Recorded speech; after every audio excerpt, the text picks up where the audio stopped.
Hoje, o convidado do canal do Tchau é o deputado federal Ottoni de Paula.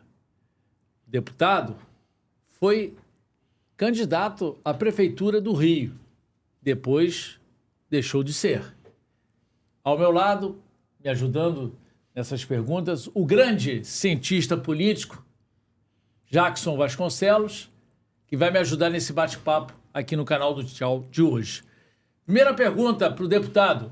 Deputado, prazer primeiro de contar contigo aqui na mesa. Tchau, é uma honra estar aqui com você. Já há muito tempo queria estar aqui. Parabéns pelo seu trabalho. Você é um brilhante jornalista e que só engrandece o nosso jornalismo brasileiro, em especial o nosso jornalismo fluminense e carioca. Parabéns, estar com o Jackson Vasconcelos. Prazer imenso. Não é? Chega um momento em que a gente adjetiva, né? Quem chega a um nível de conhecimento em uma determinada área como monstro, né? E no bom sentido da palavra monstro. E esse cara, o Jackson Vasconcelos, é um monstro na área política, é um cara de um vasto conhecimento e de uma amplitude, de uma macrovisão política social muito grande, e é uma honra estar com vocês dois aqui. Perfeito. Deputado, afinal de contas, nessa confusão toda, quem tirou sua candidatura a prefeito do Rio foi o partido ou a Igreja Assembleia de Deus? Na verdade, Tchau, eu nem cheguei a ser candidato, eu só fui a minha pré-candidatura, né? E o que tirou a minha pré-candidatura é longe de ter sido a Assembleia de Deus, que é a minha igreja, Bispo Abner Ferreira, que todo mundo pensa assim, porque é um grande amigo do nosso prefeito Eduardo Paes, mas não foi isso. O que retirou a minha candidatura foi uma conjuntura de interesses partidários, políticos, né? E que envolveu tanto o MDB quanto a família Bolsonaro, né? Juntamente com o PL. Eles entenderam de que a minha candidatura seria uma candidatura que não seria boa para as pretensões políticas do PL, não é? Eu ainda tentei conversar com a família Bolsonaro, cheguei a conversar tanto com o ex-presidente Bolsonaro quanto com o senador Flávio Bolsonaro e até o candidato Ramagem, também deputado federal, meu colega na Câmara. Eu percebendo que eles estavam minando esse meu projeto político, juntamente com o MDB aqui no estado, com o ex-prefeito e secretário Washington Reis, a quem eu tenho um profundo respeito, mas naquele momento eles estavam sentando para retirar a minha candidatura. Eu, vendo de que a minha candidatura que a minha pré-candidatura iria naufragar, sem que eu soubesse o que estava sendo conversado, mas tentei, não é assim mesmo, ser humilde o suficiente e tentar me manter próximo, né? Pedi, então, que a gente sentasse, conversasse e que, de alguma forma, eu tivesse alguma saída ali, que eu mesmo dissesse, olha, eu estou saindo, declinando, apesar de que eu não estava declinando, mas eu sairia dizendo que eu estaria declinando pelo Ramagem, não é? Eles entenderam naquela ocasião também que não. Então eu segui minha vida, né? Eu aprendi que eu devo estar onde eu sou celebrado e não tolerado. E aí fui procurado pelo ex-prefeito, aliás, pelo prefeito Eduardo Paes, com quem nós tínhamos uma divergência não a nível pessoal, mas a nível de governo, não é? Ele foi muito humilde naquela ocasião em me chamar, eu criei dificuldades imensas, só fui sentar com ele só no terceiro encontro, só no terceiro pedido de agenda, sentei com ele e chegamos a um entendimento político, né? Eu sei que hoje a gente vive o momento da política, Tchau, Jackson, de que o diálogo deixou de ser celebrado na política, né? Hoje nós deixamos de ter os velhos adversários políticos para termos os inimigos políticos, né? Isso nunca existiu na política. A boa política sempre foi uma política de embates e de diálogos, não é? O meu adversário de hoje pode ser o meu aliado de amanhã. A política é assim. Desde que tudo seja feito à luz do dia, desde que tudo seja feito republicanamente, certo? O problema não é eu lhe criticar, não é eu criticar eventualmente o seu governo ou o seu posicionamento político e amanhã nós termos um entendimento e estarmos juntos. Mas como isso se dá, não é? Se não for de forma republicana, aí é que a gente precisa fazer uma releitura do que é a política. Eu queria até dar um depoimento aqui, porque eu convivi com o deputado Ottoni no período em que ele estava sendo candidato. Isso. É um guerreiro, eu sempre digo que o Ottoni é um guerreiro, porque eu vivi aquele episódio. O Ottoni tinha um propósito para a Prefeitura do Rio, um propósito muito claro. Que aí, depois a gente, no andar da carruagem, a gente vai conversar um pouco. E ele lutou muito para ser candidato a prefeito. Sim. Muito. Chegou um momento em que o MDB, de uma forma até traiçoeira, o MDB chegou a afastar a possibilidade do Ottoni ser candidato. O Ottoni volta para a luta, em nenhum momento ele disse desistir. Não. Ele foi, conseguiu que o Baleia Rossi apoiasse a candidatura dele. Chegou a falar pessoalmente, Sim, né? sim. Falou pessoalmente, o Baleia Rossi veio a público, disse que mantinha a candidatura dele e por isso ele continuou com a trajetória dele. O que é importante hoje é saber se a escolha que o Ottoni fez foi a melhor ou não. Sim. Essa é a questão fundamental para o Rio de Janeiro. O deputado está colocando uma coisa que a gente que vive de política sabe que é assim. A política é avanço e recuo. Sim. É composição no interesse comum. A gente no Brasil desacostumou disso, Ottoni. Quer dizer, no Brasil a gente acostumou a ter um lado contra o outro. Não, é uma composição. É uma composição bem feita. E sem sombra de dúvida, naquele momento que você fazia, que você estava vivendo, eu acho que você fez uma boa escolha. Eduardo não é uma péssima escolha, não é uma escolha ruim. Né? A única dificuldade que eu tenho de entender a candidatura do Eduardo, disse isso ao Ottoni várias vezes, é que eu acho que o Eduardo não tem mais o que dar para o Rio de Janeiro. São 12 anos, né? São 12 anos que ele vem sempre no caminho de trabalhar muito, ser muito duro, mas o Rio precisa dar um avanço, precisa avançar. Aí fica uma questão que eu levantaria para o deputado Ottoni de Paula nesse momento, né? Estou muito feliz de estar com você aqui, a gente não se via desde a época da campanha, mas uma pergunta fundamental. O que Eduardo pode fazer ainda pelo Rio de Janeiro que já não tenha feito? E se não fez, por que não fez, né? Eu acho o seguinte, Jackson, se eu não achasse que eu tinha uma proposta melhor que a do Eduardo, eu não seria pré-candidato. Você tinha a sua testemunha disso. Eu achei que eu tinha uma proposta melhor para a minha cidade. Quando a minha candidatura não foi viabilizada, não é, pelas forças políticas, eu tive que fazer uma leitura. Qual era a leitura? Qual era a melhor proposta para a cidade? Era a gente seguir com o Eduardo, com todas as críticas que eu poderia ter sobre a sua gestão, sobre a sua forma de governar, ou pularíamos no escuro, não é, novamente do Rio de Janeiro, em uma candidatura de um candidato que mal conhecia a cidade do Rio de Janeiro, pela sua própria profissão, ficou 16 anos fora do Rio de Janeiro. Delegado Ramage. Isso. E volta para ser candidato na cidade do Rio de Janeiro. De acordo com o próprio governador Cláudio Castro, após essas eleições, já magoado pelo tratamento público que recebeu do então candidato Ramage, ele vem a público e diz que, na verdade, Ramage nunca foi o seu candidato preferido e que ele não conhecia os bairros da cidade, ele não sabia ir de um bairro para o outro da cidade.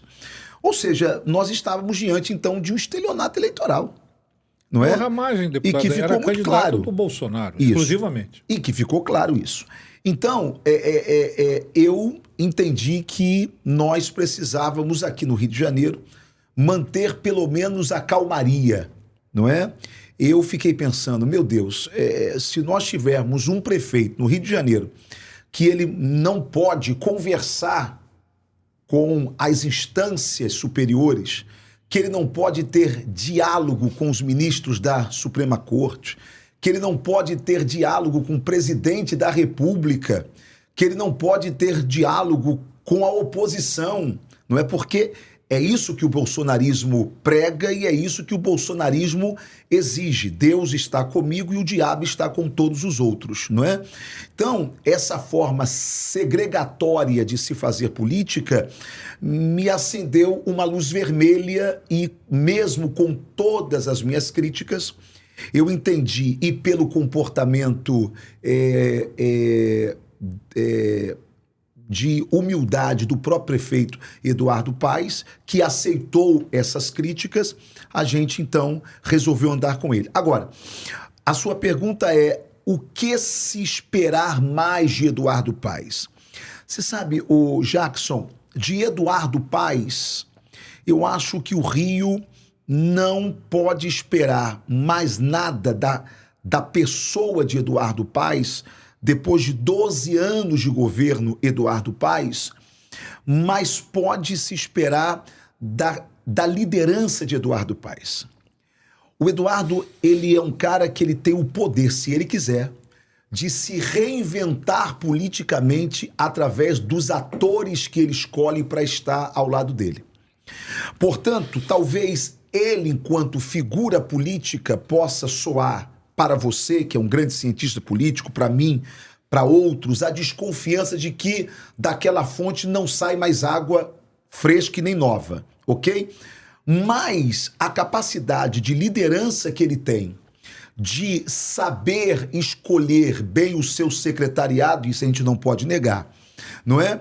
Isso poderá fazer com que um novo governo Eduardo Paes seja um governo como foi esse governo, porque a grande aposta que todos nós fazíamos, e eu, quando era oposição a ele, fazia também, é que esse terceiro mandato dele seria um fiasco, porque ele não ia ter o dinheiro que ele teve nos 2 primeiros mandatos, com Copa e Olimpíadas, dinheiro a rodo entrando no Rio de Janeiro naquela época, o Brasil vivendo o seu melhor momento, não é? Economicamente, e essa era a aposta. E venhamos e convenhamos, Eduardo frustrou aqueles que achavam que esse seu terceiro mandato fosse um fiasco. Não foi, e aí a população vê isso. Então, eu acredito sim na capacidade dele de se reinventar enquanto político, né? Agora, resta saber também, Jackson e Tchau, se ele, nessa reinvenção política dele, se ele dará o passo que toda classe política, que todo mundo político aposta que ele dará, não é? Que é ficar mais 1 ano e 3 meses gerindo a cidade e logo após faz a renúncia e vem candidato a governador do estado.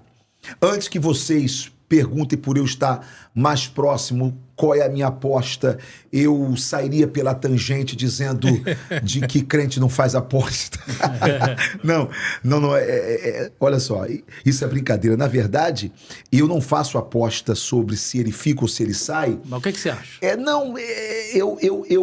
Eu acho o seguinte, se eu fosse ele, eu não sairia. Eu não sairia. Eu sairia sim, para ser candidato a vice-presidente da República, eu sairia, mas para ser candidato a governador do estado, isso é uma cadeira elétrica. Ele vai sair da fama de bom gestor, só consegue consertar o estado do Rio de Janeiro quem tiver disposto a fazer um mandato. Um mandato, tá certo? Dá uma banana para a classe política, administra ali aquele beabazinho e tá, não é? E faz um governo tão austero que vai lhe impedir de ter um segundo mandato. A violência não tem mais jeito. Eu, na minha opinião, cubro segurança pública há muito tempo. Rio de Janeiro chegou a um ponto que, qual a sua opinião? A violência tomou conta e não há solução. Há solução a partir do momento que nós entendermos que o Rio de Janeiro, ele é o coração do Brasil. É a caixa de ressonância do Brasil para tudo. Para tudo. Ainda que economicamente o nosso coração, enquanto Brasil, enquanto nação, esteja em São Paulo. Mas tirando economicamente, o restante tudo é aqui no Rio de Janeiro. Se nós não entendermos que o problema da violência do Rio de Janeiro só pode ser resolvido com uma junção de esforços entre governo federal e governo do estado do Rio de Janeiro, ou seja, nenhum governador por si só resolverá o problema da segurança pública no Rio de Janeiro.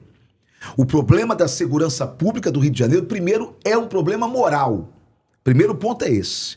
É um problema moral. Moral a partir do momento que as milícias e o narcotráfico só imperaram e só cresceram no Rio de Janeiro por um aliciamento, por um cruzamento entre interesses criminosos e interesses também criminosos, só que políticos, certo? Uhum. Foi essa sinergia entre a política e o crime organizado que fez o Rio estar aonde está.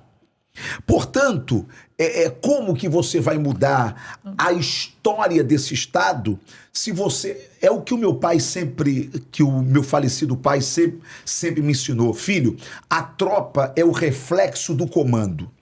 Quando a cabeça está enferma, o corpo todo está enfermo. Infelizmente, todos os nossos governadores que passaram e que sentaram nessa cadeira, de alguma forma, tinham o benefício do crime. Por isso é que chegaram ali. Ou durante a campanha foram ajudados, ou depois que sentaram foram ajudados por deputados que se alimentavam também do crime, certo? Então, eu acho que tem solução? Tem. É muito difícil? Sim, é muito difícil.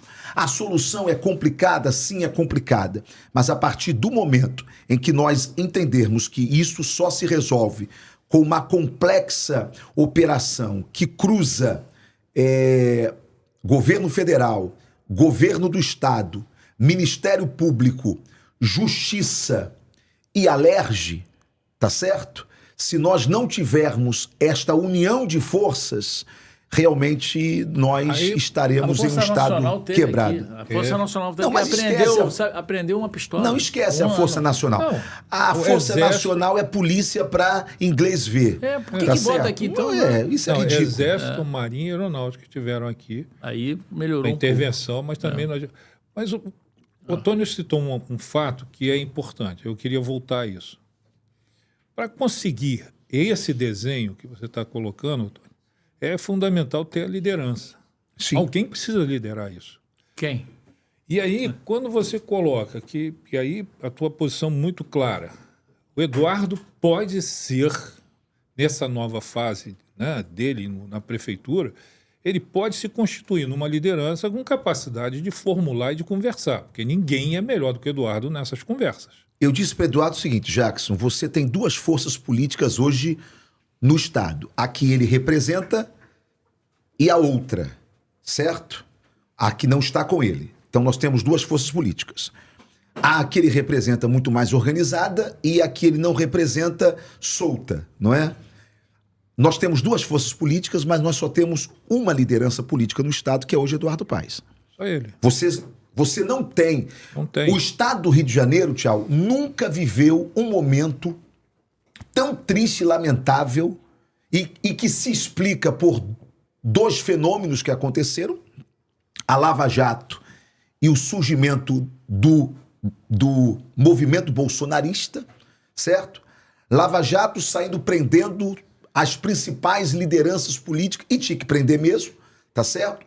E o bolsonarismo negando a política... Mas exagerou, deputado. Não, se exagerou, é claro que exagerou, a gente sabe disso. Hoje reclamam muito das atitudes do Supremo, não, a gente sabe disso. Todo mundo, mas exageraram. Não, olha aqui, eu não tenho dúvida de que eles exageraram. Chegou no momento que Sérgio Moro e Dallagnol, Eles queriam ser o Zorro dessa história. Eu não tenho dúvida disso, Jackson. E aqui ficará Você essa foi nossa vítima crítica disso. para a história toda. Isso. Mas o que acontece?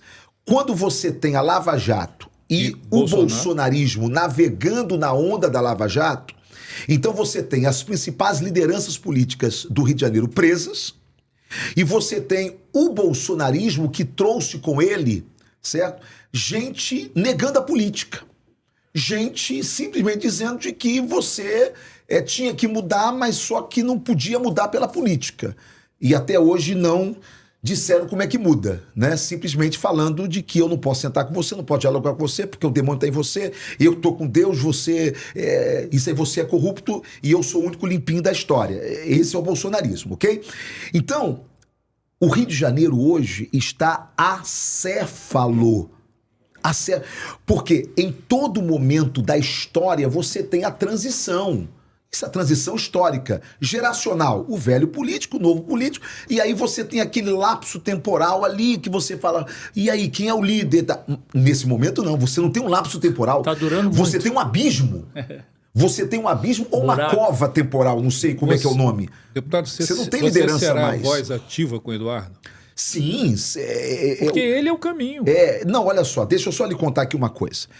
Eu entendo que ele é o caminho. Quando eu digo que eu, no lugar dele... Só que ele não tem maturidade. Ele não tem a sua maturidade para isso. Eu não sei porque... Não tem. Eu jamais concordaria com você de um cara que tem uma história política muito, muito maior do que a minha. Belíssima história. E é uma história maior. Mas só que ele não tem maturidade para entender que o papel dele como líder, nesse momento, é o mais importante papel da vida dele. E o mais importante papel da vida dele só será desempenhado a partir de um espírito de pacificação. Isso. De pacificação sem coadunação com o mal, certo? Ou seja, não adianta mais ficar esticando cordas no Rio de Janeiro. Hoje o Rio de Janeiro chegou num ponto e num momento em que eu preciso sentar com um ator político que eu não gosto, mas que nesse momento eu tenho que dialogar. Eu já disse isso não para o próprio Eduardo, mas disse isso para o seu entorno, certo? De que hoje a nossa briga não é com o deputado Bacelar. Mas ele já começou. Não, ok. Mas a nossa briga isso é que me incomoda, não é com o Eduardo. deputado Bacelar. Não. A nossa briga não é com o presidente da Alerj. A nossa briga hoje é uma briga aqui o seguinte, olha só. Eu tô com câncer, certo? Eu já vou entrar em fase aguda, daqui a pouco eu tô em fase terminal e eu tô discutindo quem é que vai me operar. Certo? Eu não gosto de você porque você usa esse óculos, eu não gosto de você. Nesse exato momento, eu gostando ou não do seu modus operandi de fazer política, e todos nós sabemos que o modus operandi do atual presidente da Alerj, deputado Bacelar, a quem eu tenho um profundo respeito também, não é um dos mais convencionais, tá certo? Mas ele é o presidente da casa, ele é o presidente da Alerj hoje, não é? Então, de alguma forma... Rapaz, eu nunca estive tão convencido na minha pouca experiência política e no meu pouco tempo de política partidária, de que nós precisamos voltar à mesa do diálogo. Nós precisamos voltar a pacificar a política. Mas Eduardo... não está correto o Eduardo Paes também chegar e falar que a Alerj era um meio de extorsão. Por isso que o Bacelar reclamou. Não está... Meio junto ao governador Cláudio Castro. Mas por isso que eu queria chamar a atenção disso. Qual é o sentimento meu? O Ottoni demonstrou, por todos os movimentos dele, o deputado Ottoni demonstrou o seguinte, é um homem da pacificação. Você é um homem de pacificação. Você compreende a hora de avançar e de recuar. E eu digo o seguinte, eu não vejo ainda no Eduardo, Ottoni, a sua maturidade. Eduardo não amadureceu a esse ponto de compreender o seguinte, ele hoje é a grande liderança do estado do Rio de Janeiro, se não a única. E se ele não compreender isso, ele vai fazer a mesmice, a mesma situação que ele vive. E o que me é curioso é que, de certa forma, ele é um pouco esquizofrênico nessa situação. Porque nas composições, Eduardo é mestre. Eduardo consegue convencer os adversários, no momento em que ele precisa deles, ele consegue convencer os adversários em torno do projeto dele. Mas ele não consegue suportar os adversários dele quando o projeto não é ele. Exato. E o projeto hoje é o Estado do Rio de Janeiro. Não é isso? Então, por isso que eu digo, a sua voz ativa com ele, você vai dar maturidade a alguém que é um mestre em política, um mestre em eleição, mas não tem maturidade para entender o que ele joga hoje. Ele acha que o governador concorrente direto é o deputado Bacelar. Olha só, deixa eu só lhe contar aqui uma coisa. Ele tem direito também a concorrer. Deixa eu só lhe contar aqui uma coisa. Eu fui um dos bolsonaristas, talvez o único, não é? Na época, hoje eu me considero um ex-bolsonarista. Até melhor para mim falar que eu sou ex, porque para que ninguém fique me cobrando e fique dizendo de que eu sou traidor. Justamente por isso, porque há uma regra bolsonarista de que você não pode discordar de Bolsonaro, você não pode ter outra visão a não ser a que Bolsonaro tem, enfim, e eu não sei caber nessa caixinha, né? Eu digo sempre que eu não sei se é pela luta dos meus ancestrais, mas tudo que me limita me lembra a senzala, tá entendendo? E aqui o pretinho aqui não volta não mais aceita, não. Nem senzala política, nem senzala ideológica e nem senzala religiosa. Eu não. Você uma vez me passou uma frase muito interessante. Eu posso ser bolsonarista, mas não bolsominho. Não. Eu não sou. Então vamos lá. Se eu soube fazer críticas ao presidente Bolsonaro e sofrer todas as retaliações por isto, não tive um cargo do presidente Bolsonaro, não tive um cargo ali do governo federal, porque eu preferi ter o verbo do que ter a verba, né? Porque se eu pego a verba, o verbo tem que calar, porque a verba cala o verbo. Deixa eu só dizer aqui uma coisa aqui para vocês, talvez isso que eu vou falar chegue até isso ao Eduardo Paes. Eu não preciso de Eduardo para nada. Nada. Se ele entender que eu sou útil para ajudá-lo no governo da cidade, eu estou aqui. Se ele entender que eu não sou útil, eu não devo nada a ele e ele não me deve nada. Ok? Agora, se ele entender que eu sou útil com a liberdade que eu tenho de falar, de propor. Eu não serei útil para Eduardo e nem para político nenhum sendo um subalterno. Não sou subalterno de Eduardo, ainda que eu esteja ao lado dele no governo, e como não me sujeitei a ser subalterno de Bolsonaro. Tá certo? A subalternidade, ela é para fracos e pequenos, certo? Papai do céu não me fez nem fraco e nem pequeno. Portanto, eu só sei ter relação com alguém que me dê a liberdade de falar, de opinar, de aconselhar, e não porque eu seja bom. É porque ninguém é bom o suficiente que não possa ouvir alguma coisa do outro e que o outro tenha ali a acrescentar. Uma coisa eu posso lhe dizer. Eu conheço o Eduardo Paes da campanha, ok? Da campanha. E dizem que ele é muito amoroso na campanha. É certo? Muito amoroso. Depois. E se abraça. Não, eu não sei o depois, eu vou conhecer agora. Isso eu já falei pra ele. Tá certo? Eu vou conhecer ele agora. Certo? Não é? Ele te prometeu alguma coisa? Não, nunca me prometeu nada, eu nunca pedi nada pra Eduardo. Nada para Eduardo, tá certo? E eu não faço isso, mas está aqui no meu celular a nossa última comunicação. E a nossa última comunicação foi ele dizendo, espera um pouquinho, porque nós vamos sentar. Eu falei, fica tranquilo, prefeito. Isso eu confio em você, toca a cidade, certo? Eu não fiz acordos com o Eduardo a fim de ter. Claro que quando você senta politicamente, não vamos ser hipócritas. Você espera, não é? Papai é que me dizia que depois que inventaram o dinheiro, o muito obrigado ficou muito obsoleto, né? Na política não é o dinheiro, na política é o espaço. É o espaço para se governar junto, não é? Então, essa é a forma de que o político tem de agradecer a um parceiro que veio com ele. Eu queria tirar um tabu aqui, Então... que é um tabu que me incomoda na política. Me incomoda muito. Essa coisa é o seguinte, o cara quando me bota no governo, ele me bota porque me comprou. Não é isso. Não, claro que não. Agora, se você foi para a rua, defendeu a candidatura do cara, defendeu o governo dele, nada mais honesto comigo, que sou seu eleitor, que você governe junto com ele. Claro, normal. Agora, você pensa em alguma coisa? Uma coisa, antes que eu lhe responda sobre isso, uma coisa eu posso dizer sobre Eduardo, tá?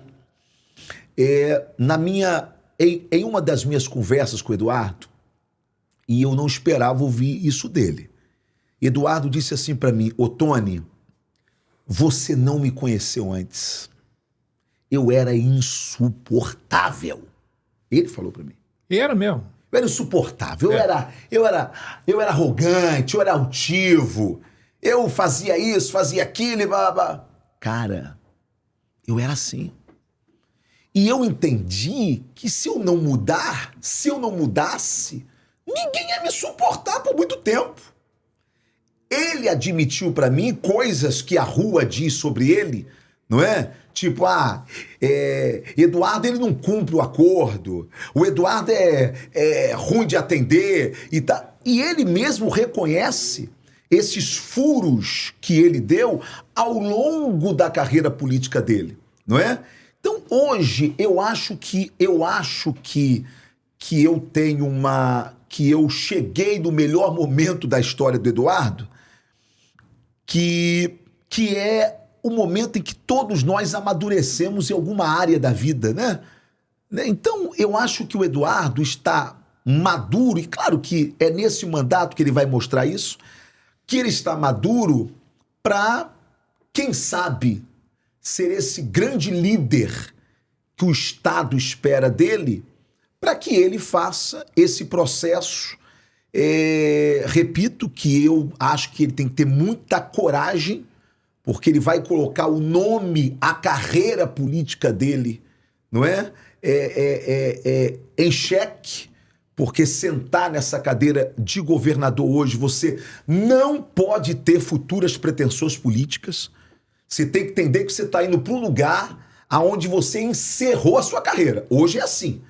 Ou então você está saindo dali para daqui a 8 anos virar presidente da República.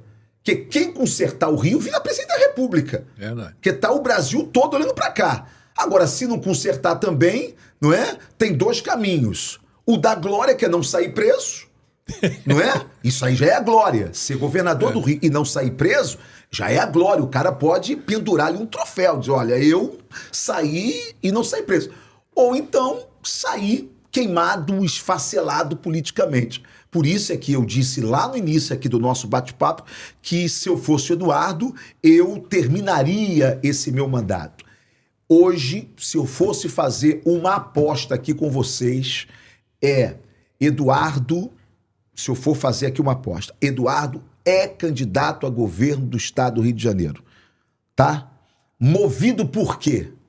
Movido por uma coisa chamada vontade, ou popularmente conhecida como tesão.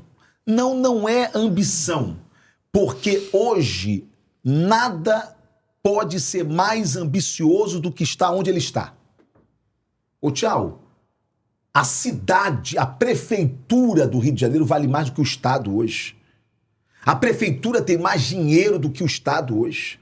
O Estado está quebrado, a prefeitura não. Tá certo? Portanto, ambicionar o que é menor do que eu já tenho.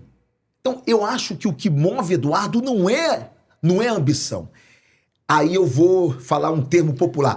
É o tesão de olhar e falar assim, cara, eu já fiz tudo que eu tinha que fazer aqui. Ou eu vou para casa e morro no ostracismo, porque eu não tenho mais nada para fazer e eu não posso vir Deputado federal, senador eu não quero porque ele diz que ele não tem vocação legislativa, ele gosta do executivo, então pra onde é que ele vai? Então eu acho que, como ele já está com a vida resolvida, pessoalmente ele não precisa de mais nada, tá certo? Eu acho que ele faria essa aposta como um legado político dele. Não, eu não consertei tudo, mas deixei melhor do que eu peguei.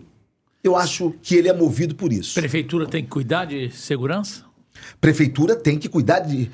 Mas ele falou que não. Não, olha só. Né? Ele olha falou só. que não tem. Deixa eu só te contar Tanto aqui uma que ele coisa. bateu no Ramagem. Ele falou isso... Castro. Olha aqui, ó, olha aqui. Ele falou isso e repetiu isso porque as pesquisas qualitativas mostravam para ele que estava dando certo. Que ele tinha que repetir aquilo ali. Tá certo? Que ele não tinha que fazer meia-culpa. Certo? Agora, internamente, não. Ele tem consciência, ok, que não dá mais para o Rio de Janeiro ser uma das pouquíssimas capitais do Brasil que tem um efetivo de guarda que não faz e não cumpre o principal papel dela, que não é guardar. Já foi o tempo que o principal papel de uma guarda municipal era guardar o patrimônio público. Hoje, o principal papel da guarda municipal é guardar o maior patrimônio de uma cidade, que são os contribuintes, que são os munícipes. Esse é o maior patrimônio ali do Rio de Janeiro. E isso não significa também, Tchau, sair armando a guarda sem nenhum critério, mas também isso não significa, e eu sou crítico e já falei isso publicamente, já falei isso para o prefeito, criar um grupo de elite armada na guarda municipal.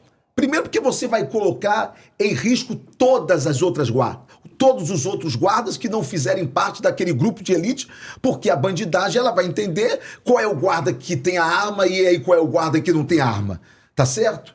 Eu defendo e já disse para ele, criemos uma academia urbana, uma academia de formação, de requalificação desses guardas, certo? E vamos treinando esses guardas, principalmente psicologicamente, tá certo? E vamos armando a guarda municipal para quê? Para combater os pequenos delitos, que representam 70% dos delitos hoje, são os pequenos delitos. Furto celular. Que a guarda pode proteger. Você vê que ele estava pronto para ser Tá prefeito. entendendo? Que a guarda pode, que a guarda deve fazer. Agora, o que me chama a atenção é o seguinte, por isso que eu acho que o prefeito tem que cuidar da segurança, não só por isso. A questão é o seguinte, eu não aceitaria ser prefeito de 2/3 da cidade. Ou eu sou prefeito de 3/3 da cidade. Sim.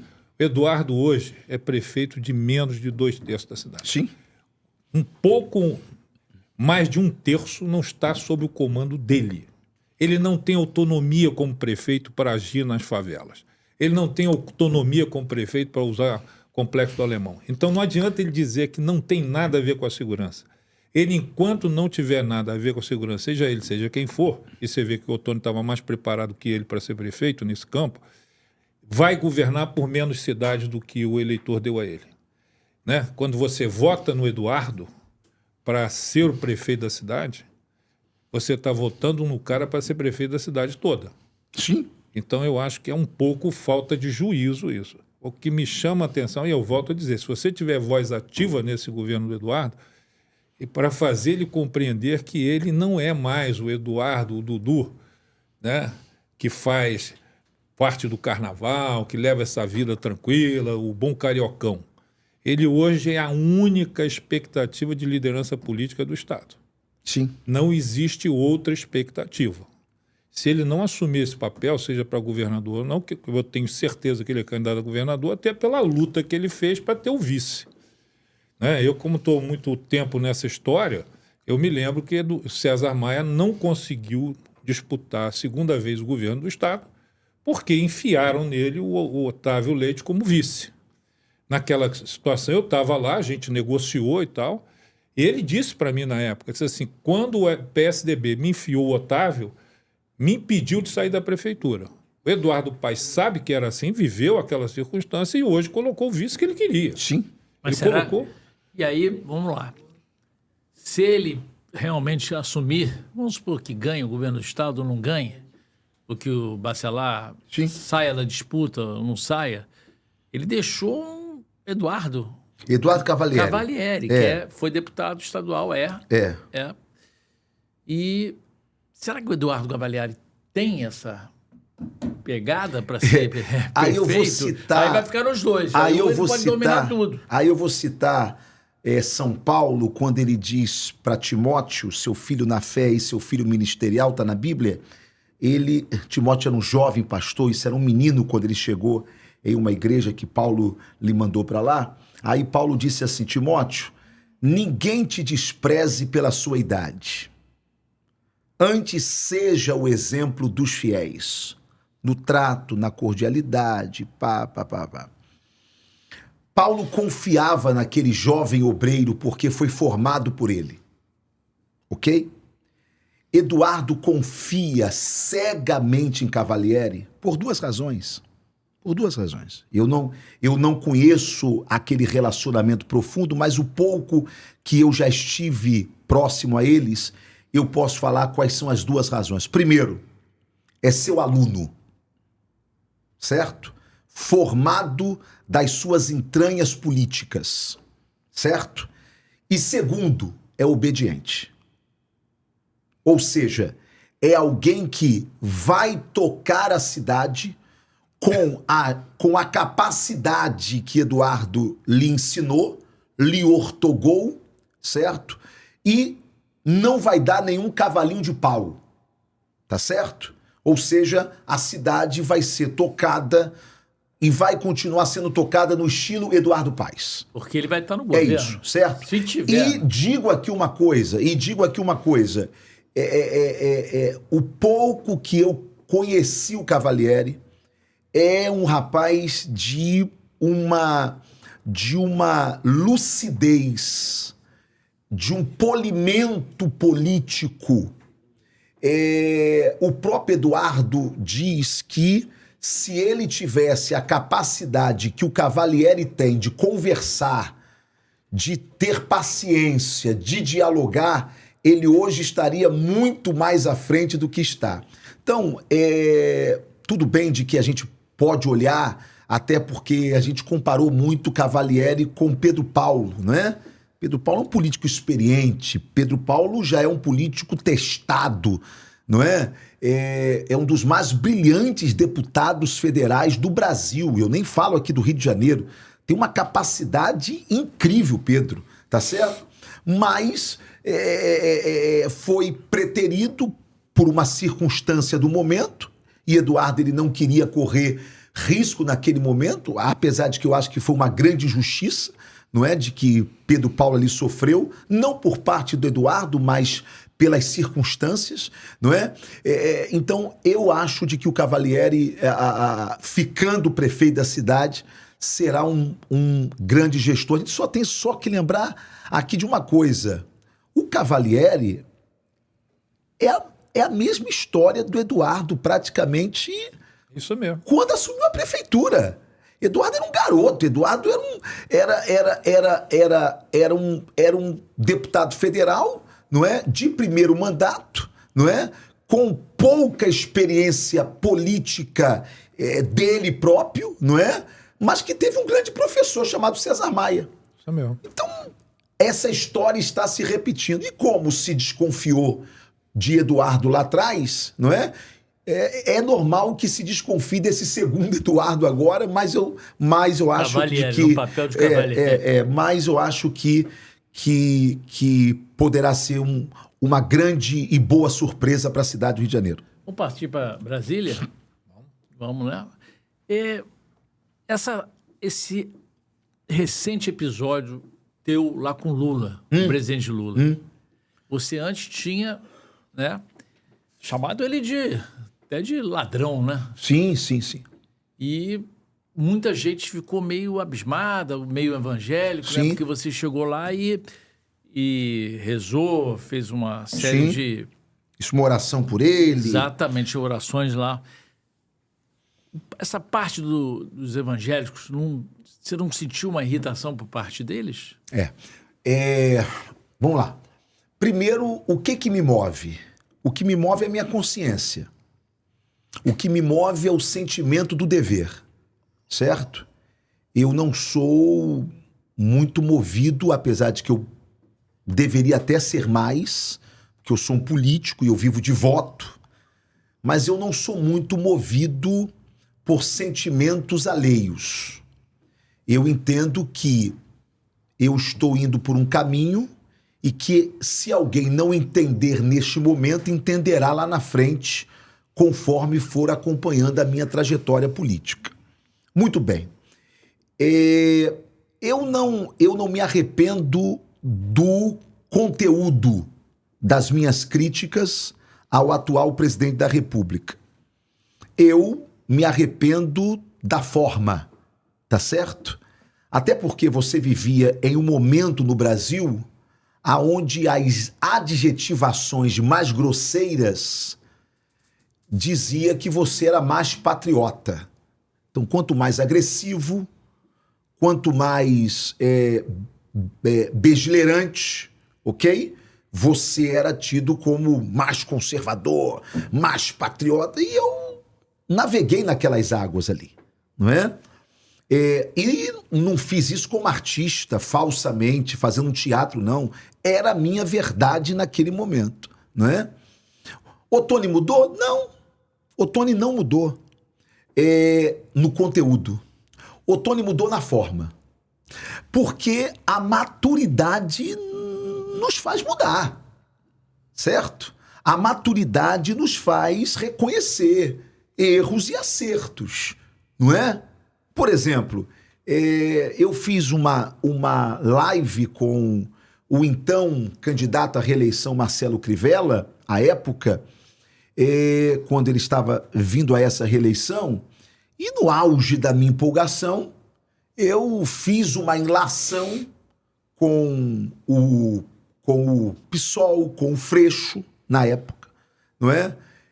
De que se o Freixo assumisse a Secretaria de Educação, ou se o PSOL assumisse, eu não me lembro muito bem agora, as nossas crianças estariam correndo risco e tal. E aí eu falei sobre pedofilia naquele momento e tal e tal. Eu me arrependo, certo? Por que eu me arrependo? Porque é claro, isso é óbvio, de que por mais divergências políticas que eu possa ter, seja com Freixo, seja com qualquer gente ali da esquerda, ninguém tem nada a ver com pedofilia, minha gente. Tá certo? Mas, naquele momento, eu errei na forma. Pegou pesado. Peguei pesado, exagerei. Então, eu faço, Jackson, essa autocrítica, tá certo? E essa autocrítica, ela é baseada justamente no que eu falei agora há pouco.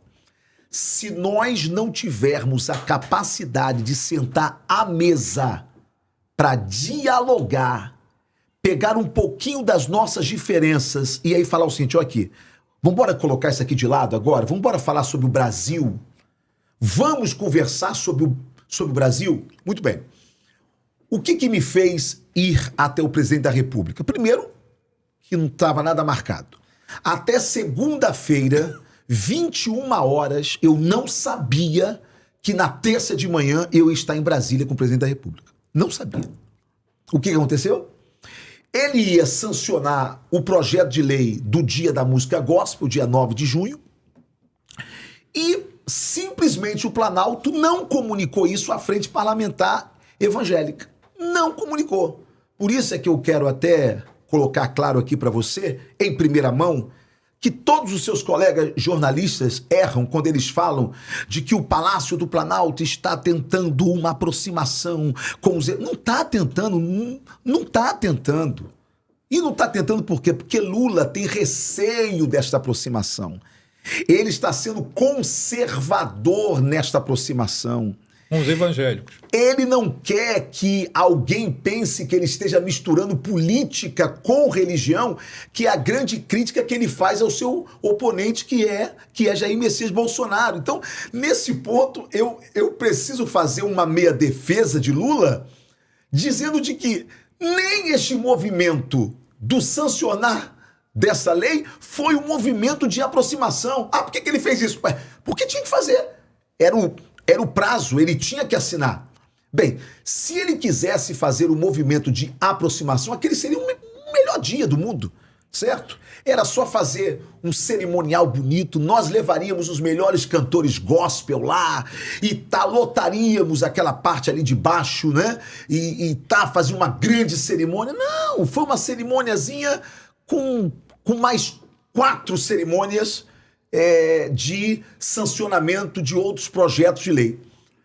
Bem, aí o presidente da Frente Parlamentar Evangélica, deputado Silas Câmara, do Amazonas, me liga dizendo: ô Tony, problema, o que foi? O Palácio vai assinar amanhã. Rapaz, nem o autor do projeto sabia. Deputado Raimundo Santos, nem ele sabia. Ele só soube, e como ele mora no Pará, não ia dar tempo.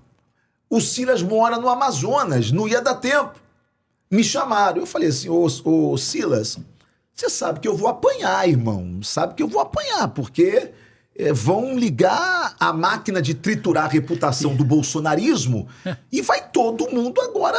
Ele falou: mas vai lá, ô Tony, isso aí me ajuda. Como eu sou o vice-presidente da Frente Parlamentar Evangélica, eu fui. E era o meu dever, não é? Você se arrepende ou não? Não, eu me arrependo? Que é isso? Me arrependo nada. Ele é o presidente do Brasil. Ótimo. Sem o meu voto, mas é o presidente do Brasil. Muito bem. Quando eu chego lá e eu tenho a fala, o presidente Lula já está me olhando meio atravessado. Desconfiado. Rabo de olho. Né? Ele não sabe o que eu vou falar.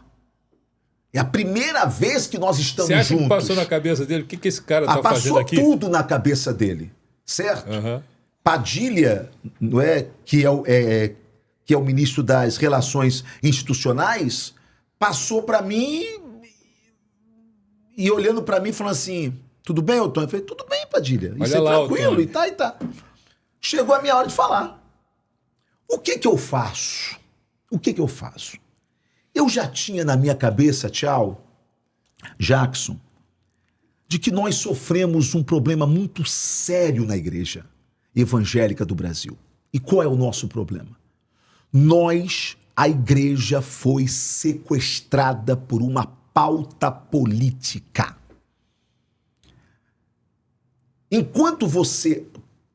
Porque você teve 2 fenômenos na igreja. A negação da política durante muitos anos. E com o surgimento do fenômeno do Edir Macedo e da Universal, abre-se uma lacuna para que o debate da política entrasse na igreja. Até aí tudo bem, né? A gente precisava exercer cidadania. E exercer cidadania, socialmente falando, é exercer política. E política partidária. Até aí não tem problema nenhum. Mas sabe aquela história de que quem nunca comeu melado quando come se lambuza? Foi isso que aconteceu com a igreja.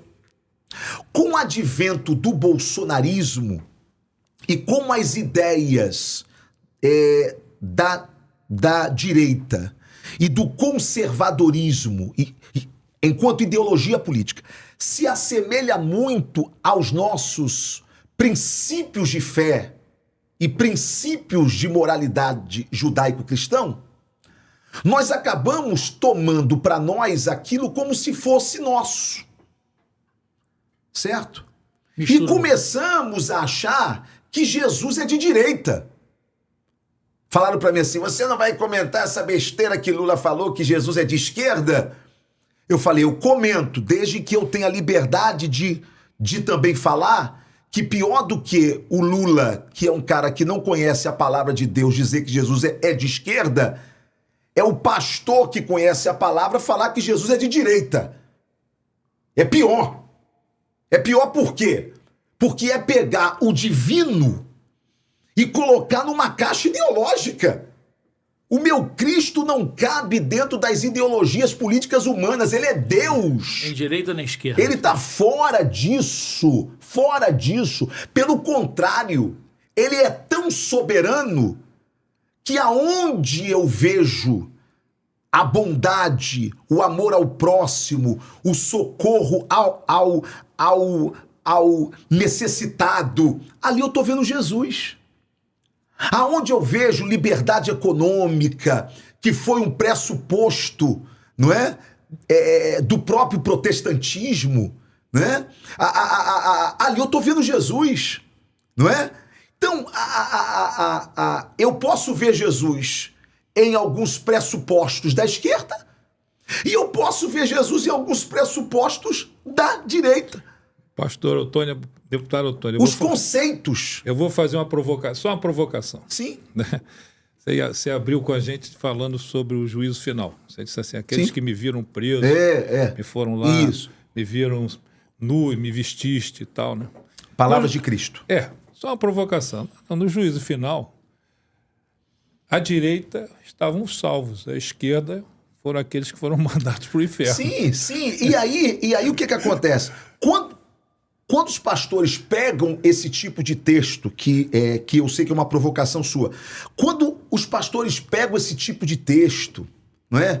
Tem um texto lá em Juízes falando sobre Jair, que foi um dos juízes da Bíblia, né? De que Jair governaria por 22 anos. E, coincidentemente, o número do Jair Bolsonaro era 22. E aí liam esse texto como um texto profético, não é? Que ia se cumprir agora no Brasil. Então, resumindo, tchau, Jackson, a igreja foi sequestrada por esse sentimento, certo? E ela começou a desviar-se do seu propósito. Por exemplo, nós não conseguimos mais hoje orar pela autoridade.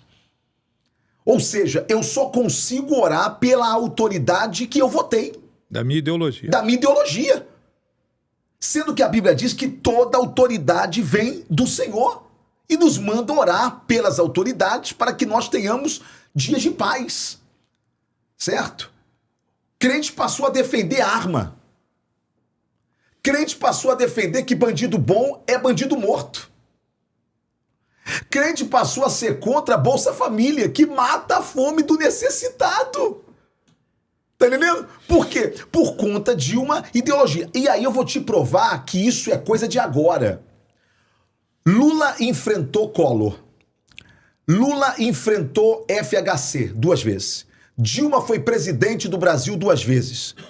Em quais dessas eleições o crente que votou no PT, em Lula ou em Dilma, foi chamado de comunista? Foi expulso da igreja?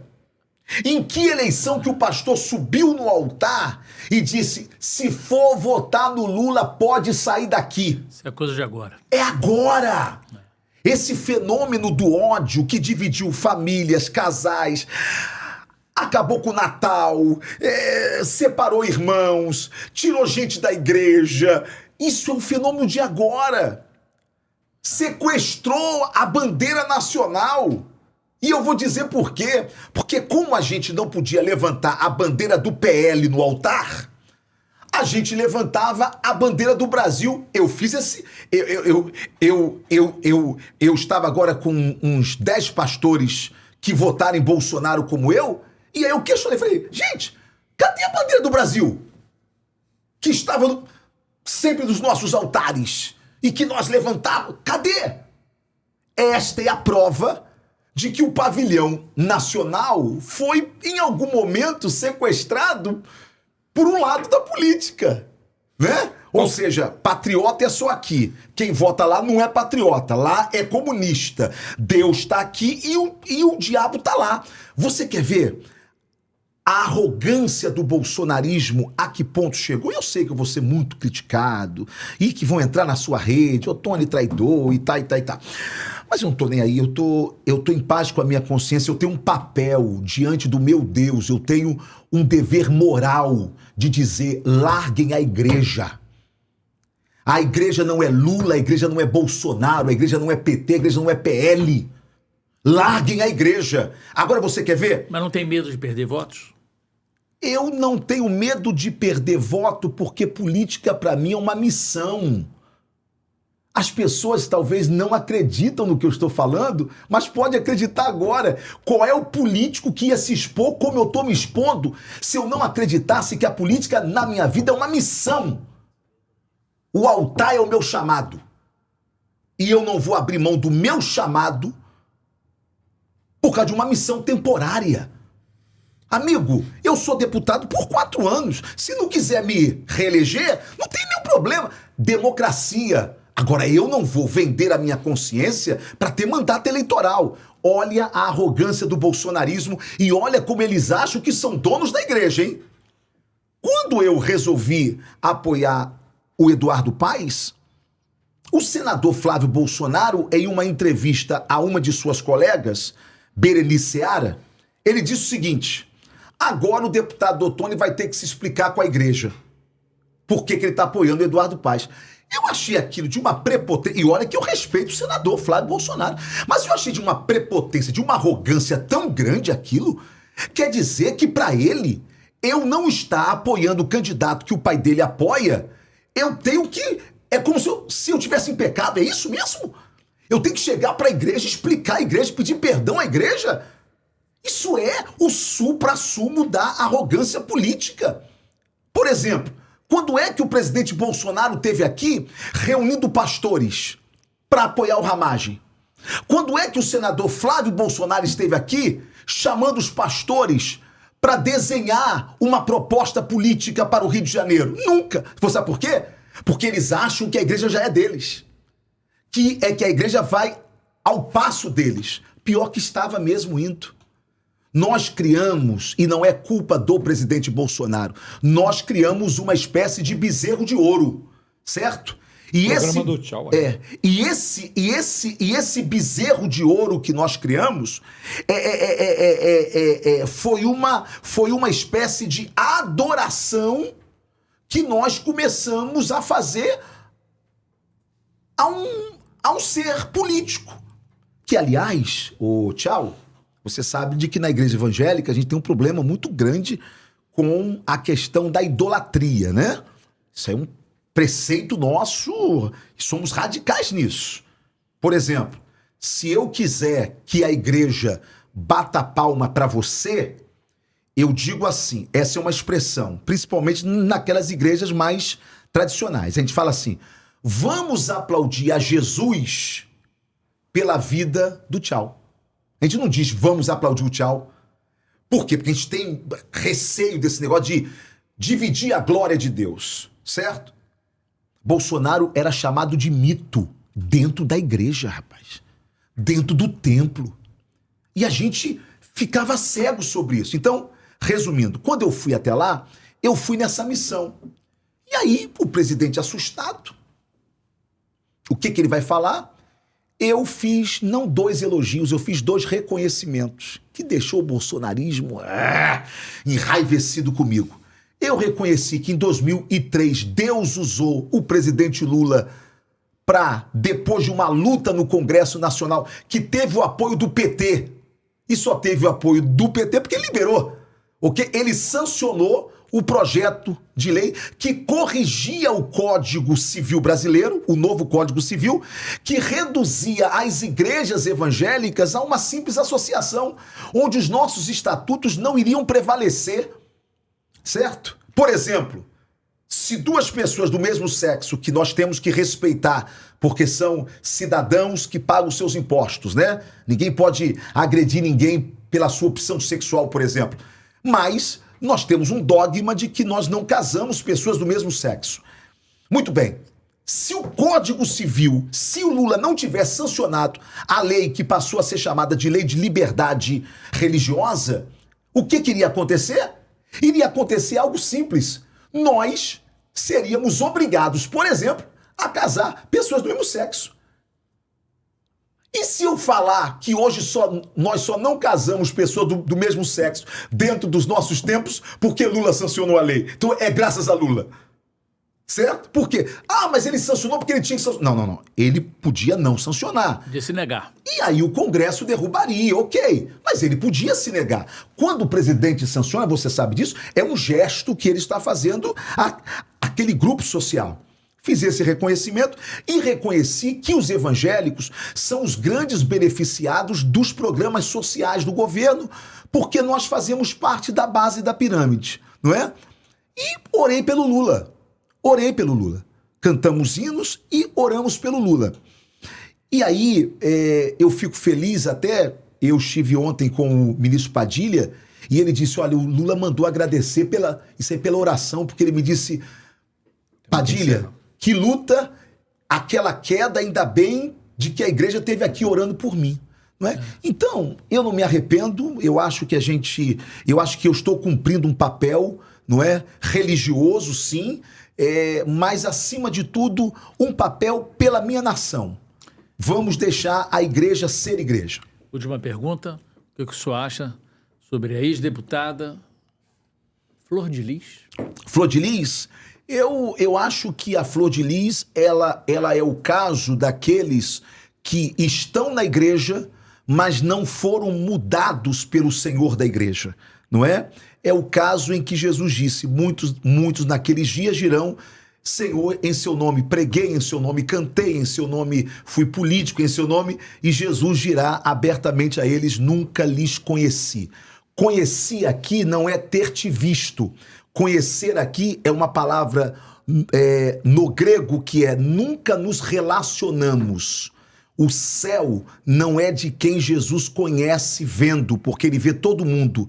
O céu é de quem se relaciona com o dono do céu, que é o Senhor Jesus. Então, ela é um caso desse.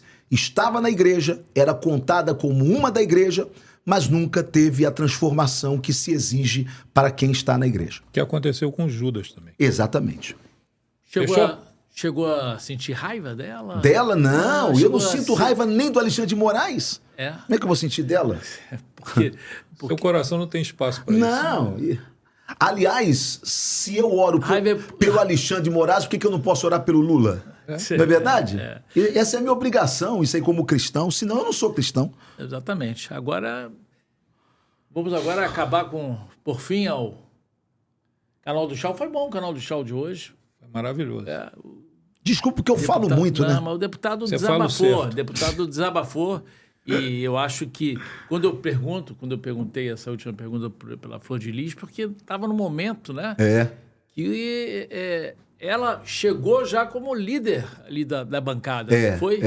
E era para ser o senhor. E dizem de que, na verdade, o julgamento dela pela Câmara, que estava quase convencendo ali o plenário a não votar contra ela, dizem que uma fala nossa decidiu muita coisa ali, né? Não, até porque eu pude acompanhá-los ali muito ali de perto, a gente era irmãos em Cristo, não é? Então eu conhecia muito bem aquela história ali. E então qual fala que seria? Oro. Não, eu apenas disse o seguinte, porque o grupo de advogados dela resolveu fazer a defesa dela, não é? Demonizando o morto, o Anderson, não é? E porque o Anderson era isso, ele era estuprador, ele era violento. Aí eu subi na tribuna e disse assim, Flor, se o Anderson era tudo isso, Flor, por que você não disse antes, Flor? Por que falar de alguém que não pode se defender agora, Flor? Tá certo? Então eu fiz esse tipo de questionamento naquele momento. E concluiu tudo. É verdade. Obrigado pela participação no canal Obrigado do Tchau. pela honra, tá? Muito bom te ver. Jackson, um abraço, irmão. Obrigado, gente. Canal do Tchau, você pode dar o like, pode compartilhar, essa conversa você pode compartilhe com seus amigos, né? Compartilhe com os seguidores. E eu agradeço a participação do deputado federal Ottoni de Paula e gostaria de que você também pudesse, o seguidor, se inscrevesse no canal do Tchau. Se inscreve que vale a pena. Esse canal tá muito bom, cara. Obrigado. Valeu, gente. Um abraço a todos. Um abraço. Tchau.